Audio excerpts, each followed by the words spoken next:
শিক্ষার্থীরা তোমাদের আজকের পঞ্চম অধ্যায়ের দ্বিতীয় ক্লাসে সরল সমীকরণে স্বাগতম। তো আজকের ক্লাসটি শুরুর আগে আমরা যে গত ক্লাসে তোমাদের বাড়ির কাজ দিয়েছিলাম, যারা অঙ্কটি করতে পেরেছো তাদেরকে ধন্যবাদ। আর অনেকেই কমেন্টে লিখেছো যে আমরা পারিনি সমাধান করতে, তাদের জন্য আজকের এই সমাধান হচ্ছে, দেখো এখানে x + 3 = 8, যদি 3 এই পাশে নিয়ে আসি বিয়োগ আকারে, তাহলে 8 থেকে 3 গেলে কিন্তু 5 হয়, তাহলে আমাদের উত্তর হবে খ।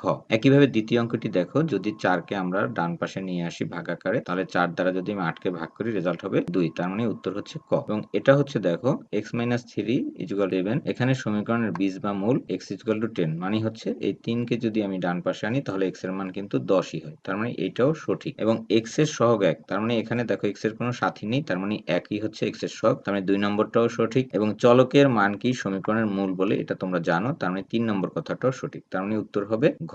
এখানে 1 2 3 রয়েছে ঘতে। তাহলে আমরা গত ক্লাসের সমাধান পেয়ে গেলাম। আজকের ক্লাস শুরু করি। আমাদের আজকের দ্বিতীয় ক্লাসে বা 2 নম্বর অঙ্কে আমরা চলো দেখি, এখানে আছে x + 5 = 9। তাহলে আমরা যদি +5 টাকে আমরা কি করব, ডান পাশে নিয়ে আসব, তাহলে হবে -5। তাহলে 9 থেকে যদি 5 বিয়োগ করি, রেজাল্ট আসে আমার x = 4, তাহলে নির্ণয় সমাধান হচ্ছে x = 4। তো আমরা আরেকটি অঙ্ক করি। আমাদের 3 নম্বর অঙ্ক রয়েছে y + 1 = 10। আমরা যদি 1 টাকে ডান পাশে নিয়ে আসি, তাহলে হবে -1। এখন যদি আমরা 10 থেকে 1 বাদ দেই, তাহলে বিয়োগ করলে হবে y = 9, তার মানে নির্ণয় সমাধান হচ্ছে y = 9। তো আমরা আরেকটি অঙ্ক করি।